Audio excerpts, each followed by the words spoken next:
Out of the box అసలు ఒక పెద్ద సినిమాలో పెద్ద పాట కొరియోగ్రఫీ చేస్తే ఎంత వస్తుందండి రెమ్యునరేషన్? నేను చెప్పొద్దండి. మామూలుగా మాకు ఇలాంటి టైం దొరకదు. అంటే మీరు ఇప్పుడు సడన్ గా కూర్చున్న ఇంటర్వ్యూ చేస్తున్నారు. ఆఫ్ రికార్డ్ చెప్తా, ఆన్ రికార్డ్ చెప్పకూడదు. ఆన్ రికార్డ్ చెప్పరా? జస్ట్ క్లూ అయినా. క్లూ కూడా అన్నీ మీకు ఆఫ్ రికార్డ్ ఇస్తాను. అసలు పేమెంట్స్ కరెక్ట్ గా వస్తాయి? 99% వస్తాయి. 99%. 1% ఎక్కడైనా 1% ప్రాబ్లం ఎక్కడైనా ఉంటుందండి.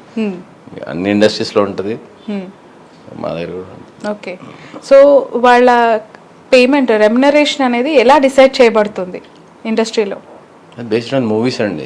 పెద్ద సినిమాలు, పెద్ద బడ్జెట్ సినిమాలు చేస్తే పెద్ద డబ్బులు వస్తాయి. చిన్నదానికి చిన్న డబ్బులు. ఓకే, కొరియోగ్రాఫర్స్ డిమాండ్ చేసే స్టేజ్లో ఇప్పుడు ఇండస్ట్రీ ఉందంటారండి. అంటే ఇంత సినిమా కాబట్టి దీనికి ఇంత ఇవ్వాలి, ఇస్తేనే నేను చేస్తా అనే సిచ్యువేషన్ ఉందా? ఆ డిమాండ్ వచ్చిందా మీకు? అది ఉన్నా కూడా ఎవరు అట్లా చేయరండి. అది ఆరోగ్యన్స్ కిందకి వెళ్ళిపోతుంది. నాకు తెలిసి సినిమా ఇండస్ట్రీలో ఉన్న బ్యూటీ అదే అండి. కొరియోగ్రాఫర్స్, మ్యూజిషియన్స్ కానీ, సింగర్స్ కానీ అంటే అడగొచ్చు, కానీ పర్సనల్ రిలేషన్ ఒకటి ఉంటుంది కదండి. మ్యాక్సిమం దానికే ఇంపార్టెన్స్ ఎక్కువ ఉంటుంది.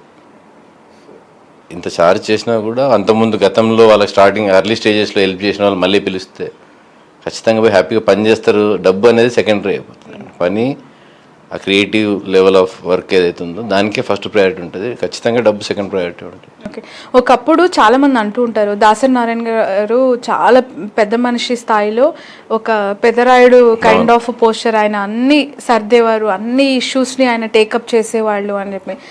ఆ భర్తీ ఇప్పుడు ఏమైనా వెలితి, ఆ భర్తీ అంటారు కదా, అది ఏమన్నా ఫుల్ఫిల్ అయిందా ఎవరి ద్వారానైనా? ఇండస్ట్రీకి ఇప్పుడు పెద్ద ఏదైనా కష్టం వస్తే వెళ్ళి చెప్పుకునే స్థాయి వ్యక్తి ఎవరు మీకు ఇండస్ట్రీలో? అంటే ఇప్పుడు ఎవరున్నారంటే చాలా మంది చేస్తున్నారు. ఇప్పుడు భరద్వాజ గారు, చిరంజీవి గారు చాలా మంది హెల్ప్ చేస్తున్నారు. కానీ దాసరి నారాయణరావు గారికి ఉన్నంత క్లారిటీ కానీ, ఆ డిసిషన్ మేకింగ్లో కానీ ఆయనకున్నది అలాంటి నాకైతే ఎవరికి అనిపించట్లేదు. అంటే నాకే భయం అయిపోతుంది. అంటే ఒక్కోసారి కొద్దిగా చిన్న ఫ్రస్ట్రేషన్ వస్తే మనకు అవసరమా అనిపిస్తుంది మాకే ఈ పోస్ట్. అంటే ఈజ్ అ లెజెండ్ అండి. అంత పెద్ద సినిమాలు చేసి అంత ఉండి వీటి కోసం ఎలా టైం తీయగలిగాడు అనేది అది ఒక చాలా అది అంటే అన్లెస్ ఎక్స్ట్రీమ్లీ లవ్ ఉంటే తప్ప టువర్డ్స్ ఫిలిం వర్కర్స్ అది ఎవరు చేయలేరండి. సో ఆయనకు అది ఉంది. సినిమా కార్మికుల మీద ఆయనకి స్పెషల్ ఎఫెక్షన్ ఉంది కాబట్టి ఆయన ఆ టైం తీయగలిగారని నా ఫీలింగ్. అది ఖచ్చితంగా అలాంటి సిమిలర్ ఉండొచ్చు, కానీ ఆ ఎగ్జాక్ట్లీ దాసరి నారాయణరావు గారి స్టేచర్ అయితే నేను రావాలని కోరుకుంటున్నా. కానీ ఎవరైనా ముందుకి చేస్తున్నారు, చిరంజీవి గారు హెల్ప్ చేస్తున్నారు, తమరెడ్డి భరత్ గారు చాలామంది ఉన్నారు, ఫిల్మ్ ఛాంబర్ పెద్దలు అంతా చాలామంది చేస్తున్నారు. కానీ ద లెవెల్ ఆఫ్ టైం అంత ఇంపార్టెన్స్ డిసిషన్ మేకింగ్లో కానీ గ్యాప్ అలానే ఉండిపోయింది. ఆయన అంటే ఇండస్ట్రీ అట్లా పెట్టేసింది ఆయన సపరేట్ ఆ ప్లేస్, ఇంకెవరు మ్యాచ్ చేయొద్దు. Right. Thank you so much అండి జోసెఫ్ ప్రకాష్ గారు. Thanks a lot. నిజంగానే industry is very beautiful when it's looks from outside. ఇంటర్నల్గా మీకు జరిగే కొన్ని ఇష్యూస్ ఉన్నా కూడా ఇప్పటివరకు ప్రొజెక్ట్ అవ్వలేదు. జానీ మాస్టర్స్ ట్రస్టీ వర్మ ఇష్యూ అన్ఫార్చునేట్గా వచ్చింది. అది తొందరగా సాల్వ్ అవ్వాలి, రిజాల్వ్ అవ్వాలి. మళ్ళీ అలాంటివి కావద్దని కోరుకుంటున్నాం. మీలాంటి వాళ్ళు స్మూతర్ వేలో చాలా స్మూత్గా తీసుకెళ్తే కనుక అవి ఇష్యూస్ తొందరగా సార్ట్అవుట్ అవుతాయని నాకు అనిపిస్తోంది. ఖచ్చితంగా అండి, ఖచ్చితంగా చేస్తాము. అది స్మూత్గానే ఉంటుంది.